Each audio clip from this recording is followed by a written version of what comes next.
Many people might think that I'm blinded by hatred, but they don't understand. If I personally go to Gaza, there is no one in Gaza that would agree that I should live. They all want me dead. They all agree on that. So it's not only they want all the Jews dead, they also want me dead. And I say, why? Because I opposed Hamas' strategy of targeting civilians indiscriminately that give you the right to sentence me to death. Now, if new elections were held today in Gaza, would the people still vote for Hamas? With the latest poll, Yeah. shows that the vast majority of Palestinians... I thought I read that about 80%. And this was a poll not taken by a right-wing organization. Not by Hamas. It was actually by an independent Palestinian organization from Ramallah, not from Ramallah. Gaza. Yeah. And it said 80%. After what's happening, the devastation of northern Gaza and the central part of Gaza, they validate Hamas strategy they'll still vote as... for Hamas. It's good going. Yes, that Hamas strategy that brought Gaza to dust is a winning strategy. We approve of it. Total madness. Well, given what you just said about the poll that they support Hamas, then Gazans then that large percent of Gazans also believe in killing Jews. The vast majority of Gazans agree with Hamas. But this doesn't mean that all of them agree with Hamas. No, I understand. Right? But I understand. What I am certain about, that the vast majority of Gazans are against Israel. Are against Israel, for sure. Right. I don't want to say everybody. Okay, no. So it really but if doesn't... you're against Israel, it means you got to kill the Jews. I mean, from the river to the sea, Palestine will be free means free of Jews. That's what it means. You know what? Something that the public don't know. That most of the atrocities that happened on October 7 was not only committed by Hamas. Hamas came first, and Hamas operatives were there. But then the waves of civilians, those are the ones, most of the rape and kidnapping that happened, it was on the hands of what so-called civilians. In Gaza, Yes. And we saw how also what so-called civilians treated the hostages on their way into Gaza, even the corpses. We're talking about a brutal culture, and I'm not afraid to say this. You know, many the reason I try to take the gentle approach, because many people might think that I'm blinded by hatred. But they don't understand. If I personally go to Gaza, there is no one in Gaza that would agree that I should live. They all want me dead. They all agree on that. So it's not only they want all the Jews dead, they also want me dead. And I say, why? Because I opposed Hamas' strategy of targeting civilians indiscriminately that give you the right to sentence me to death. So why the Gazans want me dead? It's not only they want the Jewish people dead. And is this a solution? So we're talking about death culture. And when a society agree on evil, where raping and beheading of civilians become a form of legitimate resistance. Not just resistance, but glorified. Glorification. Yes. Now, a society like this has fallen from grace. Because how can you now... That's it. How can you rationalize with them? Yeah. And how can you rebuild it? You can't. So if Gazans feel this way, and we do, we see it in the polls, and we saw how they invaded Israel, as you said, not just Hamas, but the civilians, and what terrorism they performed. If that's the case, when Israel wins, and it's going to win, it's going to wipe out Hamas, what should it do after that with Gaza? What are you going to do with all these people who are involved? They're implicit. They were participants in this horror. What should be done? Given there are 49 countries in the world that are Muslim majority countries in the world, And not one of them is offering or has offered to accept Gazan refugees. They know better, right? Listen, it's even Israel, without doing this, has been accused of ethnic cleansing and the displacement of Palestinians, which there is no such thing as Palestinian. There are Arabs and other actually groups. Now it looks like we are dealing with a community or a society, sub-society, subdivided with subdivisions for like eternity.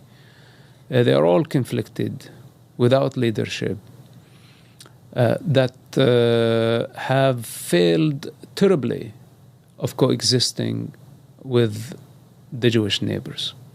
Even though Israel has no problem coexisting with Arabs. Israel has 2 million Arabs as citizens with equal rights.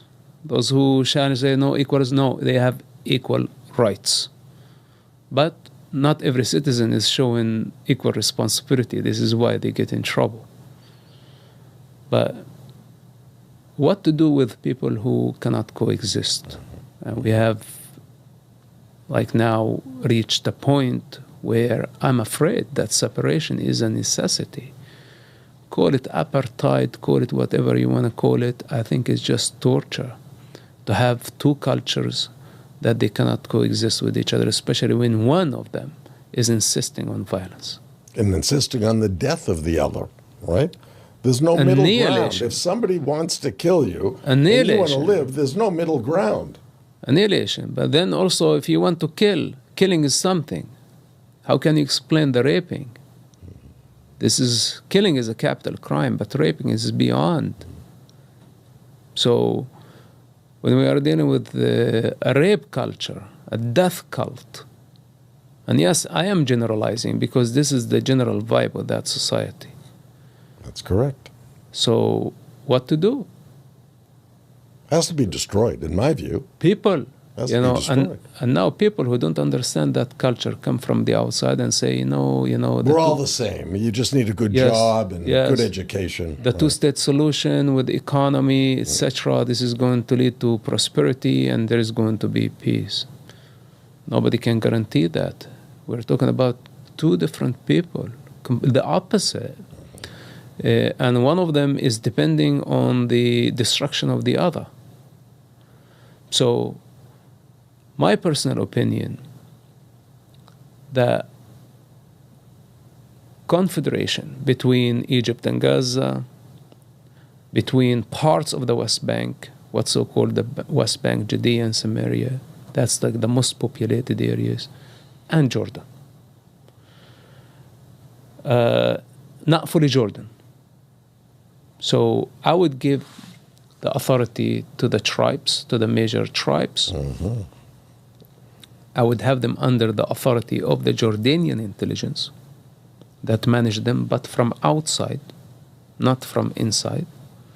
And I would have a police keeping force dressed in white, okay, without big guns, if necessary, just sticks to keep the order inside those communities. But the superior hand is to the Israeli security that is monitoring everything. The ones with serious security violation must be deported to the Jordanian desert in a high security prison. And they would be locked up until they realize that they are going nowhere. Otherwise, the cycle of violence will continue for eternity. If you ask me, some of the people of the West Bank or Gaza also to have the option of compensation and relocation. So it's their own will. Here is a package, and here is the country, 2, 3, 20 countries as an option. You have the freedom to move out if you don't like this arrangement. We don't need another state. That's right. We don't need another state, especially we don't know who's going to rule it. Right. It'll be. Is it going to be the same. jihadist, the Islamist, the communist, the devil? It's something that is not worth risking anymore. Those who decide to stay in their homes, nobody's coming to take their homes. They can be considered just like the rest of the Arabs in that region, but they need to respect Israel's right to exist. They need to respect the laws, and they need to make sure that there is no children indoctrination, that they are taking care of their own responsibility towards themselves and towards the rest of the society. Otherwise, deportation. You don't belong here. Out of the fence for eternity. You and your family also. Out. There is a problem, though. What no one wants them. Deport them to where? I tell you something. Instead of giving the billions of dollars to UNRWA that they've been spending the money on their stupid entourage. Right. No, not schools. You know where most of the money that the UNRWA is spent on the foreign workers who spend the money on their offices and their first-class airfare and I don't want to say their prostitution. And maybe drug habits. This is where most of the money is going. Most of the money is not going into actually the territory. Just think about the budget for the operation outside. Those who take the high and big salary, sitting in the big office. This is the United Nations Relief Workers Association, right, UNRWA, something like that. Yeah. So anyway, instead of having like all this big budget going in the wrong hands. Let's divide this budget and create those packages and have host country. Because if I was a host country, if I had to take a broke refugee, what to do with the refugee? They're now dependent on my economy. Right. But if the refugee come to me with a package, financial package, then it's a different story. They already I can easily take them into my economy and they would be an asset.